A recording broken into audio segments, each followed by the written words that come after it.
Spicatum has never been made, at least on a commercial level, or at the level that we're attempting to do it now. And we've been very, very successful because of Thomas and because of Odor's involvement. They'll drop into this funnel here and down into the tank. The tank will fill up with water and the oil will be at the top. And I draw the oil off right here. It was very difficult because everybody in the world was saying, well, it's just another species, it's this, it's that. But over the last 2.5, 3 years, working with it, distilling it, finding out that its properties are, I believe, to be better than anything in the world, and I think we're about ready to prove that. There isn't very much of this in the world, and I get to put my hands right in it. Look at that.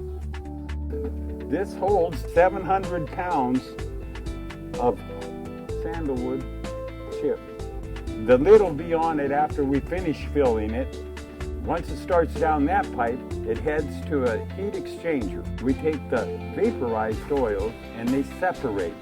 I think what Thomas has been able to accomplish here is, it's just unbelievable with the little resources, human resources he has, which is mainly himself, to be able to put together a system that's cranking out the incredible quality and yield of oil is mind-boggling to me. I've seen a lot of distillation setups, and this one is really top-notch. The paniculatum so far that I've seen is actually higher in the total santalol content when you combine all those santalols. When we say total santalol content, we're not just talking about alpha and beta santalol.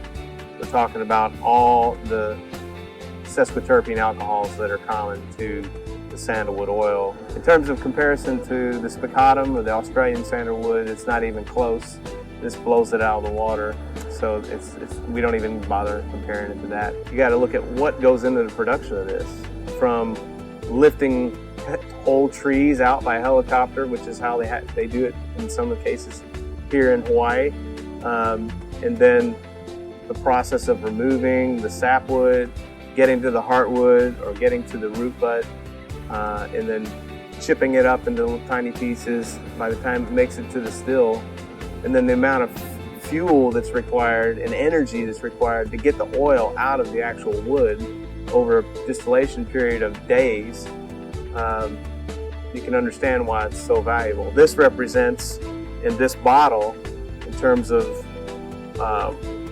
once it's bottled in small bottles, this represents $14,000. When you think about that, it's quite amazing.